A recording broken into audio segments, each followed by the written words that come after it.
The electricity failures due to MSE TCL line tripping is part of the 400 kV Kalwa grid, which supplies power to Mumbai and suburban areas. Now, in order to maintain grid balance, load shedding might be initiated. And amid the threat of looming power crisis in the country, a load shedding will be initiated is what we are coming to know from Tata Power. With power cuts in megacities, the crisis is now hitting the lifeline of urban India. While some say that power consumption rose ahead of expectations due to sharp rise in temperatures, the big question that still remains is what happened to the supply lines and why are those who pay their electricity bills suffering due to power outages? So you will be surprised to see the way demand has picked up this year.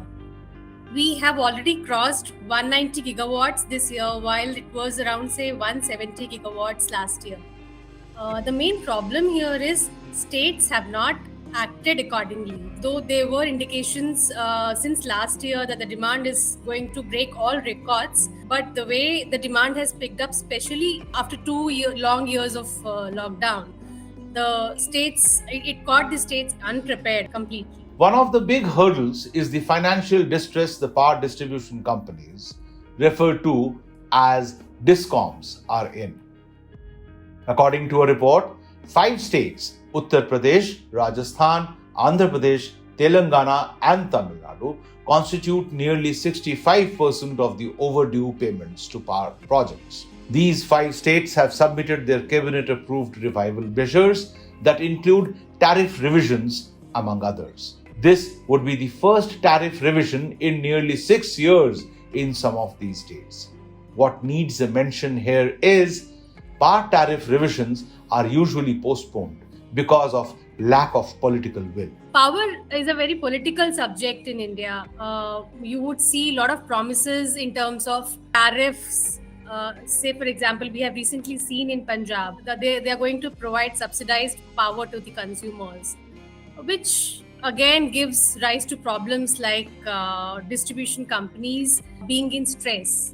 For example, if you really look at the accumulated losses of distribution companies, they stand at around, say, 5.2 lakh crore right now.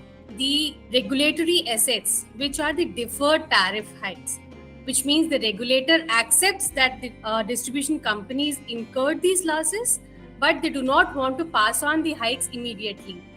They itself today stand at around, say, 1.25 lakh crores.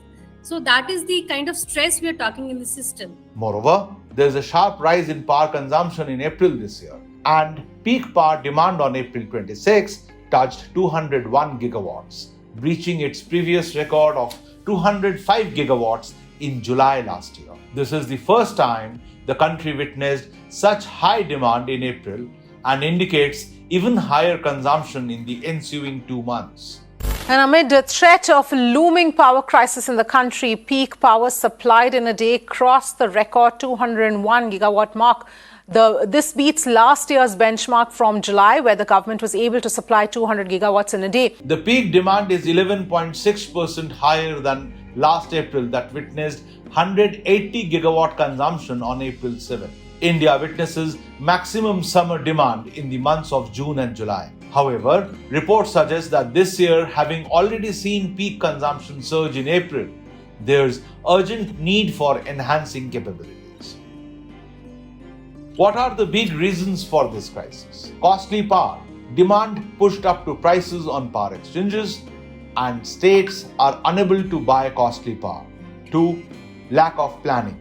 Many states caught unawares by surge in temperature. They don't have adequate power purchase agreements in place. And power companies also caught off guard as demand surged after 2 years of COVID. 3. Distribution companies under stress. Accumulated losses, rupees 5.2 lakh crore. Regulatory assets or deferred tariff hikes to the tune of rupees 1.25 lakh crore. Dues to power generation companies or GenCos, rupees 1.1 lakh crore.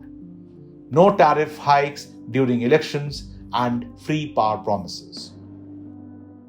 The accumulated losses of distribution companies today stand at rupees 5.2 lakh crores. Regulatory assets, which mean the deferred tariff hikes, which means the regulatory commissions, which are empowered to increase electricity tariffs, they admit that the distribution companies, in some cases, have incurred certain kind of costs, but they are not allowed to pass through in the tariffs immediately.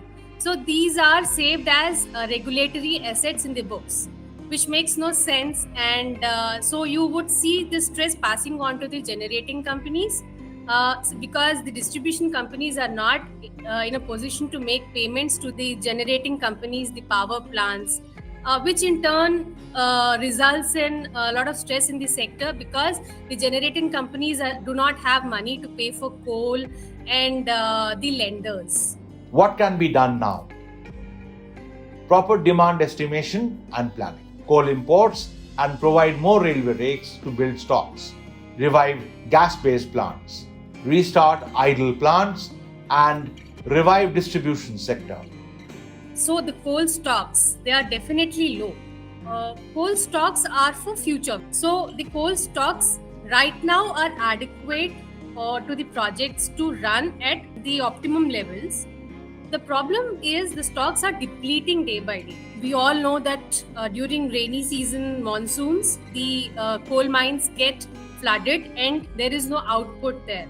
So these stocks are built to prepare for the monsoons. So we foresee a major trouble in the monsoons, but as of now, as we speak today, there is no major coal problem.